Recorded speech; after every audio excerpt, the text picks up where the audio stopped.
வணக்கம் மக்களே, நான் சத்யவர்ஷா. இந்திய அரசியல் அமைப்பு ஆலோசகராக பணியாற்றி வருகின்றேன்.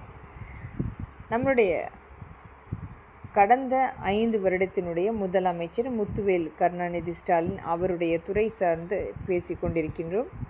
பப்ளிக் ஜெனரல் அட்மினிஸ்ட்ரேஷன் இது அனைத்து வகையான நம்மளுடைய தமிழ்நாட்டினுடைய முழுமையான ஒரு பொது நிர்வாகமாக பார்க்கக்கூடிய ஒரு துறை.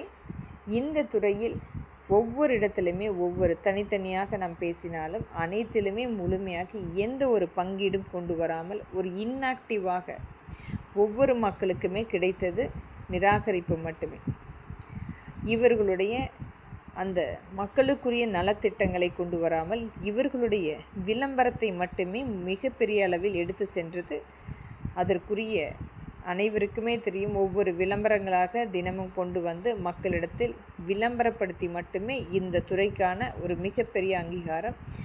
மக்களுக்குரிய நலத்திட்டங்கள் என்றால் ஆங்காங்கே இருக்கின்ற குப்பைகள் மற்றும் தண்ணீர் இல்லாமல் மக்கள் அவதிப்படுவது மற்றும் ஆங்காங்கே நடக்கின்ற கற்பழிப்பும் மற்றும் கஞ்சா புழக்கம், கஞ்சாவினுடைய மிகப்பெரிய அளவில் டிஜிட்டலைஸ்ட் ஒரு மிகப்பெரிய அங்கீகாரம். இது மட்டுமே இந்த பொது நிர்வாகத்தினுடைய ஒரு மிகப்பெரிய சான்று. கடந்த 5 வருடத்தினுடைய முதலமைச்சருடைய பங்களிப்பு.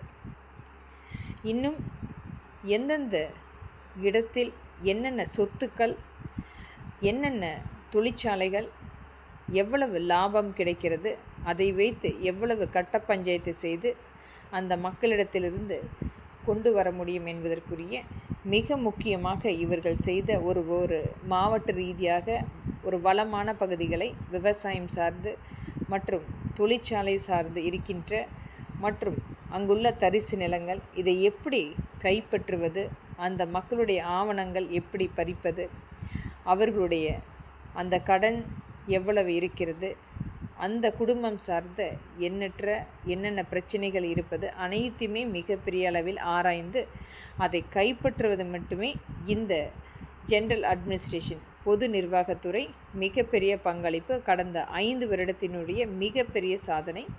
அடுத்து போலீஸ் சர்வீஸ், அது இந்தியன் போலீஸ் சர்வீஸ், அது முழுமையாக அந்த காவல் அதிகாரிகள் துறை.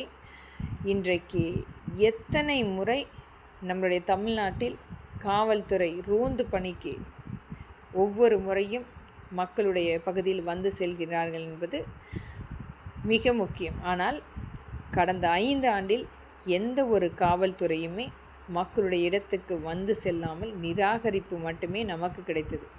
இன்றைக்கு இந்த காவல்துறை முழுமையாக ரோந்து பணியில் ஒரு 3 அல்லது 4 தடவை ரோந்து வந்திருந்தால் கஞ்சாவும் இவ்வளவு அதிகரித்திருக்காது.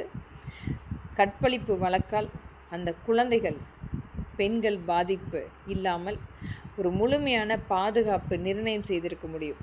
ஆனால் இன்றைக்கு ஒரு கிரைம் நடந்ததுக்கப்புறம் இவர்களுடைய மிகப்பெரிய பங்களிப்பு அல்லது அந்த சீரழிக்கப்பட்ட பெண் சடலமாக கிடைத்து அந்த பெற்றோர் எடுத்து வந்து மிகப்பெரிய போராட்டத்துக்கு பின்பு எந்த காவல் நிலையத்தில் கொண்டு போய் சேர்க்க வேண்டும் என்பதற்குரிய ஒரு 5 மணி நேரம் காத்திருந்து அதற்கு ஒரு மிகப்பெரிய ஒரு போராட்டம் செய்து அதற்கு பின்பு ஊடகங்கள் வந்து மற்ற கட்சியில் இருக்கக்கூடிய நபர்கள் அனைவருமே வந்து ஒரு மிகப்பெரிய போராட்டத்துக்கு பின்பு வழக்குகள் பதிவு செய்து வெறும் கண் துடைப்புக்காக அதை வழக்காக எடுத்து இதை மட்டுமே 5 ஆண்டில் ஒவ்வொரு இடத்திலுமே செய்த மிகப்பெரிய சாதனை. அதில் 18,000 குழந்தைகள் கற்பழிப்பு வழக்குகள், 35,000 பெண்கள் கற்பழிப்பு வழக்குகள், இன்னும் இவர்களால் துரத்தி விடப்பட்ட அச்சுறுத்தப்பட்ட எண்ணற்ற வழக்குகள் இனி வந்தால் மட்டுமே தெரியும். இதில்